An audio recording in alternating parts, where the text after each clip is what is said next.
सबसे अच्छा शिक्षक कौन है? सबसे अच्छा शिक्षक इंसान की गलतियां है। गलतियों से ही सीख कर इंसान प्रेरणा लेता है और आगे बढ़ता है।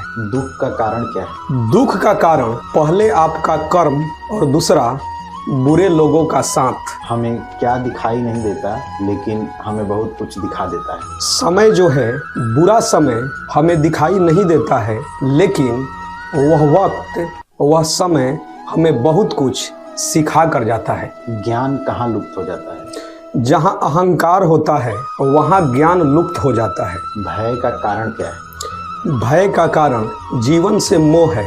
यदि मृत्यु को कोई रोक नहीं सकता तो फिर डरना क्या। जो भी यह खुशहाल जीवन मिला है इसे खुशी खुशी जिए। दुनिया में सबसे मुश्किल कार्य क्या है? आज के दौर में, इस भाग दौड़ की जिंदगी में दुनिया का सबसे मुश्किल काम अपने आप को खुश रखना है। दुख क्या है? दुख हमें इंसान बनाता है।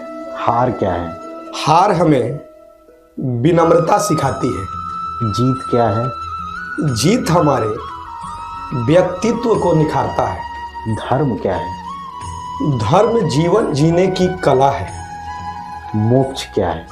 इस पृथ्वी पर यदि आप माता पिता, गुरुजन, पशु पक्षी, बीमार व्यक्ति, निर्धन व्यक्ति की यदि आप सेवा करते हैं, मदद करते हैं, तो जीते जी आप इस पृथ्वी पर मुक्ति पा लेते हैं, मोक्ष पा लेते हैं। कबीर का एक दोहा है, दुख में सिमरन सब करें, सुख में करे ना कोई, जो सुख में सिमरन करे दुख काहे को होए। तो हम क्या करते हैं, जब हमारे माइंड की धज्जियां उड़ जाती है तब आकर के मेरी वीडियोस देखते हो और फिर कहते हो सर वीडियो तो देख रहे लेकिन कुछ हो नहीं रहा है। डेली आपको रात को सोने से पहले एक पेपर पेन लेकर के लिस्ट बनानी है कि अगले दिन मेरा पूरे दिन का शेड्यूल क्या होगा। बहुत जरूरी है। डेली रात को सोने से पहले अपने माइंड को क्लियरली ये बताना है कि अगले दिन का क्या टारगेट है, कितने बजे उठना है, उसके बाद में इतने बजे ये करना है, इतने बजे ये, इतने बजे ये, इतने बजे ये। And that has to be realistic. मतलब इतना रियलिस्टिक कि वो करना है तो करना है, चाहे कम लिख दो, कम लिख के ज्यादा कर दो।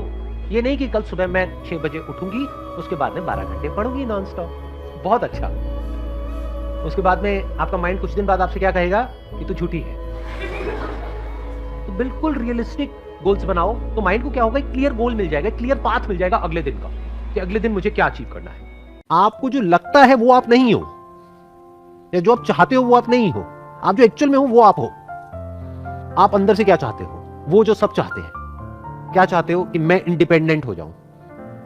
ये सोचने में तो बहुत अच्छा लगता है, लेकिन जैसे ही इंडिपेंडेंटली कुछ करने की बारी आती है तो आप डरते हो। मैं आपको बता रहा हूं आपके माइंड के अंदर झांक करके कि प्रॉब्लम की जड़ क्या है। वो जड़ क्या है, आप बनना कुछ और चाहते हो लेकिन एक्चुअल में हो कुछ और। हो सकता है आपकी जो पर्सनैलिटी है वो है जॉब के लिए, लेकिन आप ऐसी एक्साइटेड हो रहे हो मेरी वीडियोस देख करके, या और किसी की वीडियोस देख करके, या इधर उधर की बातें सुन करके, या कहीं से अखबारों में पढ़ करके, या अपने किसी दोस्त की कहानियां सुन करके। अब आप हो एक्चुअल में कुछ और, बनना कुछ और चाहते हो, इसलिए कंफ्यूजन हो रहा है। वरना कंफ्यूजन कहाँ है? मुझे आज तक समझ नहीं आया कि डिसीजन मेकिंग में कंफ्यूजन क्यों होता है। अगर आप नेचुरली चलो, जो आपका बेसिक नेचर है उसके हिसाब से चलो, तो कोई कंफ्यूजन ही नहीं है। जैसे doing a job is not possible for me under any circumstances. तो पहले आप देखो कि आप एक्चुअल में क्या हो, फिर करियर में कभी कोई कंफ्यूजन नहीं होगा।